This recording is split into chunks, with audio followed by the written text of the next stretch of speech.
bapak itu masih dulu tuh juga nggak pernah ada ulang tahun, bahkan kadang-kadang tuh udah nggak ingat lagi apakah hari ini ulang tahun atau tidak itu.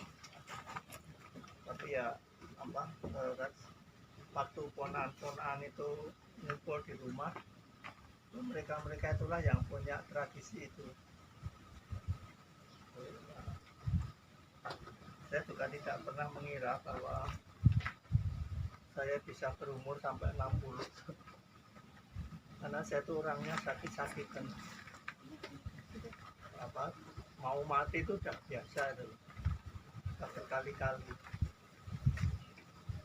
Kalau saya dulu bukan anaknya ibu, mungkin sudah mati kemarin-kemarin. Saya itu ada penyakit bronkitis yang sudah kronis, bawaan dari lahir dulu. Karena waktu saya lahir itu tidak ada masalah, jadi antara bayi dengan air ketuban itu dulu bayinya dulu. Jadi waktu itu sama dokter sentral itu kepalanya ditarik, lalu saya tuh ngokok tawa.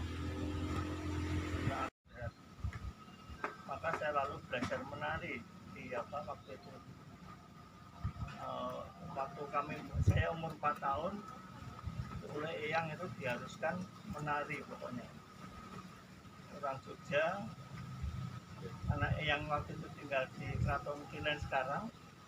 Sudah itu di Bangsal Kasatrian itu, kalau jam 4 itu kalau belum ada di pendopo itu sudah dibawakan sapu lidi itu.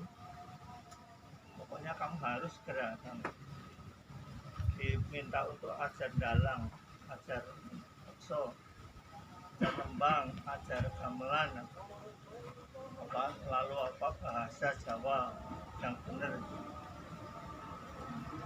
Waktu itu ya saya jengkel sama eyangnya. Kenapa teman-teman saya boleh main, kok saya kalau jam 4 sore itu udah dibawakan sapu lidi itu. Kalau nggak sampai tidak mau naik di Bangsal Kasatrian, nanti sudah dipercuti sama yang. Tapi waktu saya besar dulu terasa, ternyata apa yang diajarkan yang dulu ternyata berguna semua. Waktu saya di negeri Belanda itu kalau saya tidak punya keterampilan membuat bekso, saya kira saya tidak pernah bisa beli buku, karena yang namanya beasiswa itu hanya cukup untuk makan, sementara buku mahal.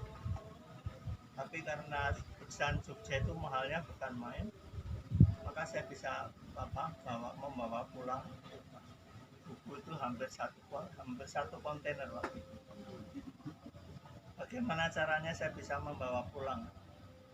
Itu hanya jadi buruh masak aja di kedutaan. Waktu itu saya selalu dimintai tolong kalau ada acara di kedutaan, saya diminta untuk masak. Saya mau, saya tidak diupahi nggak apa-apa, tapi saya minta tolong besok kalau saya pulang buku saya dibawakan. Sudah nggak apa-apa, beres semua. Betul, 10 tahun saya di negeri Belanda, buku itu pulang satu kontainer sendiri itu. Akhirnya waktu sampai di rumah, ibu saya itu buku karo pokok ngendi. Omahe sak mene, bukune sak truk mungkin yo piye carane. Sembuhlah kok dimasukkan aja kan. Nah itu lalu sebagian di rumah bapak yang lain. Nah kebetulan saya itu pas studi saya itu bahasa Jawa kuno dan Sanskerta, sehingga ternyata ini banyak sekali berguna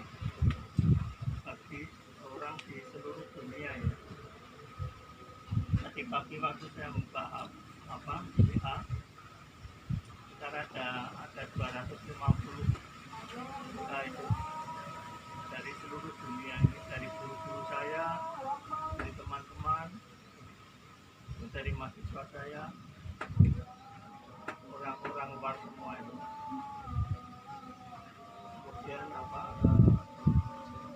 ya mereka selalu berharap kalau kamu sudah pensiun dari Gajah Mada kamu di tempat wajar, entah nanti entah itu ada di Amerika, entah ada di India, entah di mana itu. Nah, saya itu malah agak malu karena apa? Karena akhirnya yang memberi saya itu gelar apa besar itu malah dari India. Andai kata ini tidak ada COVID, mungkin saya sudah tidak ketemu Bapak Ibu sekalian. Nah, saya sudah di India. Dan sudah tidak tahu TKRM lagi. Mungkin saya sudah 13. Dan itu membawa tadi penjaga besar itu. Terus saya harap dia sekolah lagi dulu. Dia itu dulu dari elektronik di Sanata Dharma, kemudian ikut saya terpaksa lihat naskah tiap hari, akhirnya ya mau nggak mau diperkosa untuk belajar naskah-naskah kuno itu. Tapi ternyata dia juga senang dengan cerita-cerita yang kuno itu. Nah, ini salah satunya, ini sedang dipersiapkan untuk membuat film untuk melanjutkan studinya untuk portofolio, yaitu Kisah Samudra Mantara. Kemudian ini untuk mendapat teman dari Mas Indra CS ini untuk apa? Untuk menyelesaikan filmnya yang beberapa waktu itu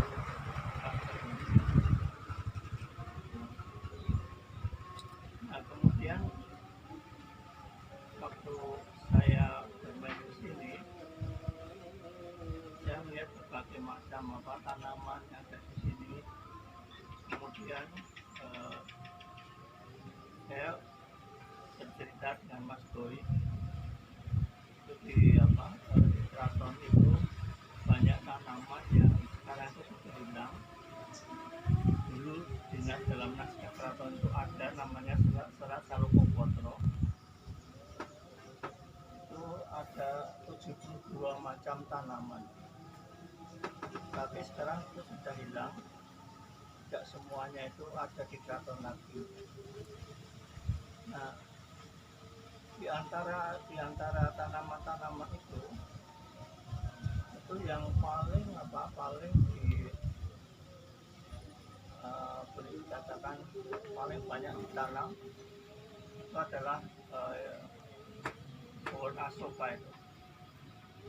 Kalau orang Jawa sekarang menyebutnya kembang soko, tapi itu dulunya dari kata asoka dalam bahasa Jawa kuno. Asoka itu artinya yang tidak sedih. Nah, asoka ini kenapa kok dalam keraton itu tak penting sekali. Kita sekarang tahu bunga asoka itu hanya beberapa jenis. Tapi kalau kita di dalam naskah itu asoka itu ada 48 jenis. Saya hanya tahu namanya, tetapi cara wujudnya saya juga belum pernah melihat. Saya baru melihat 12. Sementara yang sisanya saya juga belum pernah. Kalau kebetulan ini Merapi sedang tidak seperti ini, itu 12 itu saya temukan di lereng Merapi. Kemudian itu di lereng Gunung Slamet itu juga ada. Itu yang paling banyak itu di lereng Gunung Slamet. Karena di sana itu ada